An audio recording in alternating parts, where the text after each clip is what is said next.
I love this picture. It's definitely a face covering. It's in fact a World War One gas mask, and I'd love to wear one around town and see what reactions I'd get. Anyway, do face masks and face coverings actually protect us against the transmission of pathogens? To answer that question, I've looked at our government's definition and advice on the matter, and then I've had a look round and seen if the medical professionals agree with that advice. This information can be found on the same page as the information in the previous clip, and it tells us what a face covering can be. It says you can wear reusable single-use face masks, and it says you may also use a scarf, a bandana, religious garment or handmade cloth covering, but these must securely fit around the sides of the face.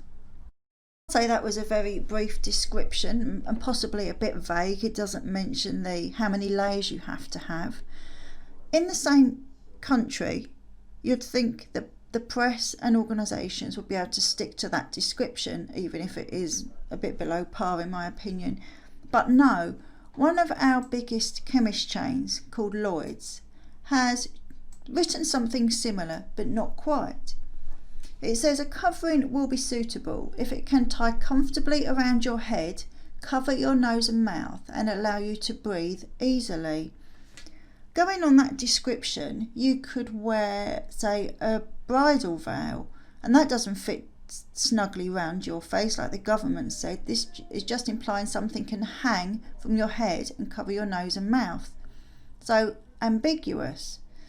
And then it continues to say face covering is a lot more general term that can apply to lots of different kinds of disposable and reusable face coverings. You don't need to wear a surgical style mask when you leave the house to shop or travel on public transport. A simple face covering such as a scarf, bandana or homemade covering will be sufficient. Now, there have been several studies to show how efficient different masks are, and the homemade masks came at the bottom of the heap. This study was published in 2013, and it was performed to see how efficient homemade masks actually were. I'm just going to tell you the conclusion. You can read the complete version on disaster medicine and public health preparedness. It says, the median fit factor of the homemade masks was 1/2 of that of the surgical masks.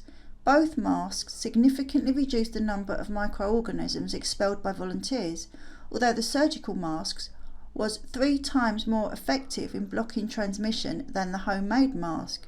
The conclusion was, our findings suggest that a homemade mask should only be considered as a last resort to prevent droplet transmission from infected individuals, but it will be better than no protection. This was to see if it would protect during an influenza pandemic. A study from April done by the researchers at Duke University discovered that the N95 mask was the best, followed by the 3-layer surgical masks and the cotton masks, which are in fact the homemade ones, so they're second best here. Bandanas and knitted face coverings didn't offer much protection at all, and the worst ones were the neck fleeces and the neck gaiters. So you see, there's so much conflicting information out there. I think that's why many people have become suspicious, because there's no cohesion, there's no uniformity with regards to any part of this illness. It's all people saying different things, it seems to me, when it suits them. I think this advice from the WHO is probably the worst one I've read during this research, and believe me, I've read a few. This is them talking about non-medical fabric masks, so that's everything other than surgical masks. It says non-medical fabric masks are being used by many people in public areas, but there has been limited evidence of their effectiveness, and WHO does not recommend their widespread use among the public for control of COVID-19. However, for areas of widespread transmission, with limited capacity for implementing control measures, and especially in settings where physical distancing of at least 1 metre is not possible, such as on public transport, in shops or in other confined or crowded environments, WHO advises governments to encourage the general public to use non-medical fabric masks. Right, so let me get this right. Fabric masks don't work to help quell the transmission of COVID-19, but because the government has said you've got to wear a face covering, wear it anyway. What is the point of that? I had to read it several times because I couldn't believe what I was reading. Absolutely crazy. I could speak for hours showing you all the inconsistencies, but I won't. I thought you might like to see this one. It's from Business Insider, and they also did a review on all the different masks, and it was so batty I didn't even bother taking it seriously, but I thought this one was quite amusing. If you haven't got a mask, you can always wear a vacuum cleaner bag. When I attended a hospital appointment last week, one of the nurses raised an issue that I'd not even thought of. She said that while there's lots of publicity about you must wear a mask, she hasn't seen anything that says how to dispose of them. I found this WHO article called Masks Management. It's on their PDF, Advice on the Use of Masks. And it says, after removal or whenever you inadvertently touch a used mask, clean hands by using an alcohol-based soap and rub it visibly soiled. Replace mask with the new clean mask, dry mask as soon as they become damp or humid. Do not reuse single-use masks.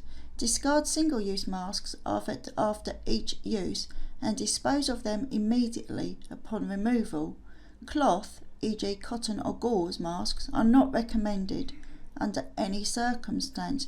Now that just contradicts the WHO article that I've just discussed in the previous 2 clips away. Our government's advice is you should put them in your black bag, which is our household waste bag for litter. It says you can't drop them. If you're outside and you need to change the mask, put them in the litter bin. The nurse I spoke to said that they actually should be incinerated. Luckily, I don't need to take notice of any of this because I'm exempt. As I was doing my research, I found this study on the effect of masks on pregnant women. Won't read the whole thing, but the conclusion was breathing through N95 mask materials have been shown to impede gaseous exchange and impose an additional workload on the metabolic system of pregnant healthcare workers, and this needs to be taken into consideration in guidelines for respiratory use.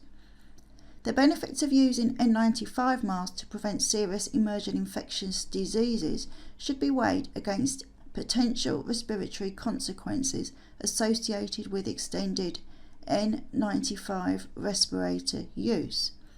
Apparently, the recommended amount of time you should wear a mask is between 15 and 20 minutes. This study was from 2015. This is the last study I'm going to talk about, that's a promise. In 2013, a study was carried out based on the 5 components of the health belief model. Description has a link to explain what that is. The study was to find out why people were most likely to comply to wearing face masks. The result was perceived susceptibility, so fear. This outweighed the health benefits.